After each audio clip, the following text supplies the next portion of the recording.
The first one is, what was your reaction when you first learned that there was a sequel to Devil Wears Prada? I screamed with joy, actually. Yeah. I was very excited to do the sequel, especially excited to work with Stanley again. Yeah. And then they divided us for most Yes. of the movie. Yes, I was very That's excited okay. too, and angry, still am, that we hadn't more to do together. Yes. But I think, you know, we have all realized over the years that we have been lucky enough to be a part of something rather iconic that this film is, and what it means to people, and the imprint it's had on people as they've grown up watching it. I think we didn't quite realize the impact until we started filming the second one, and just crowds of people outside, which was sort of terrifying and incredible, really, to see what the film means. Yeah, it makes people happy, but people from all walks of life and of men all who ages, didn't want to see it, men who were dragged there by their wives, and then secretly loved it. I really like that movie. But they say really conspiratorially. Yeah, conspiratorially. Like, hey, you know what? They look around over their shoulders. Sort of, you know. And so how was it like returning back to these characters after all these years? Well, I adore playing her. She is completely deranged, and so that's fun. I love the clothes. I love the spectacle of it. It's great when you get to do hopefully a disappearing act into someone else. Can you imagine if I was quite like her in real life? You're so not like her. So I think that's fun. Yeah, same. I mean, I love playing this character. He's so... There's something very comforting about playing him. He's very soothing. Yeah, yeah. I agree. What was like reuniting with David Frankel?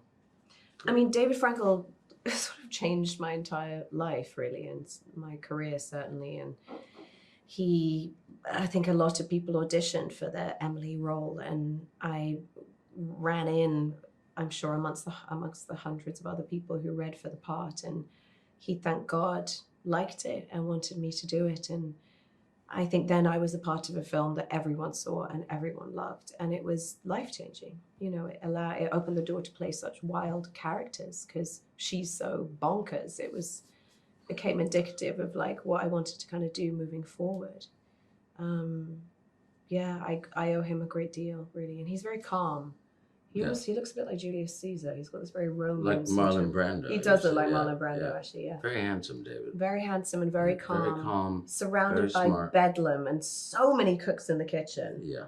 And he just keeps it calm and chic the whole time. And how was it reuniting with the gang back together again? All of us together. All of us together? Great. Yeah. I mean, I've done a movie with Meryl in between. You've done a couple of movies with her. Yeah. And I had done a movie with Annie, too, in between. Which one? Witches. Oh my God, Yeah. that's right. Yeah. And obviously, we, became friends after the first movie, and then I married her sister, or she married me. And then now we're brothers. She stalked you, is what we really want to say. Is what right? I meant. Yeah. Yeah. And now we're family. What was it like collaborating with Molly? And do you have a favorite story from the fittings you did? Molly is a complete dream because she approaches everything with this amazing boldness, and it's a courageous thing in itself to take on the Devil Wears Prada sequel, you know. And I think her and Pat came up together, and it was just thrilling because she approaches things in a very characterful way, and she'll do her pull, from the clothes of what she thinks could work, but it's a collaboration. And I think there's a spectacle with the character of Emily that's really, really fun for me. Yeah, it was a great honor to work with her. She comes in and she seems incredibly scattered, and I don't think she ever writes anything down or anything. She just sort of says things, and you think they're just going into the ether, but they're not. They're going into these people who know what she wants, because she knows exactly what she wants. Yeah.